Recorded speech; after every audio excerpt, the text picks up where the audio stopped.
Asia কাপে super ফোরে point টেবিলে এখন উত্তেজনার কেন্দ্রে। প্রথম দুই ম্যাচ জিতে দুর্দান্ত পারফরম্যান্স দেখিয়ে পয়েন্ট টেবিলের শীর্ষে নিজেদের অবস্থান পাকা করেছে ভারত। অন্যদিকে ফাইনালের স্বপ্ন বাঁচিয়ে রাখতে কঠিন সমীকরণের মুখে পড়েছে বাংলাদেশ ও পাকিস্তান।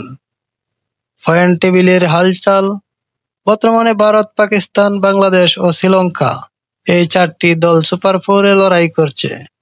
ভারত তাদের প্রথম দুটি ম্যাচেই জয়লাভ করে মোট 4 পয়েন্ট নিয়ে সবার উপরে আছে। তাদের নেট রান রেট হলো +1.263, যা ফাইনালের পথে তাদের অবস্থান প্রায় নিশ্চিত করেছে।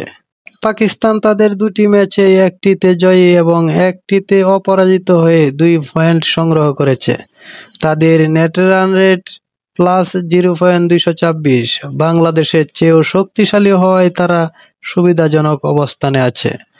বাংলাদেশও দুটি ম্যাচের মধ্যে একটিতে জয় ও একটিতে হার নিয়ে 2 পয়েন্ট রয়েছে, তবে তাদের নেট রান রেট -0.875, বেশ কম।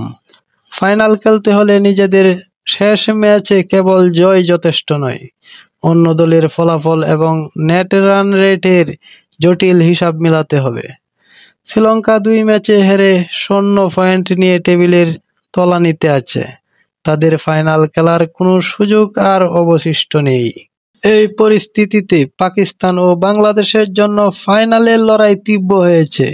পাকিস্তানের জন্য তাদের শেষ ম্যাচে জয় পাওয়া মানেই ফাইনালের টিকিট নিশ্চিত করা। অন্যদিকে কম নেট রান রেটের কারণে বাংলাদেশের জন্য এখন প্রতিটি রান এবং প্রতিটি উইকেট গুরুত্বপূর্ণ।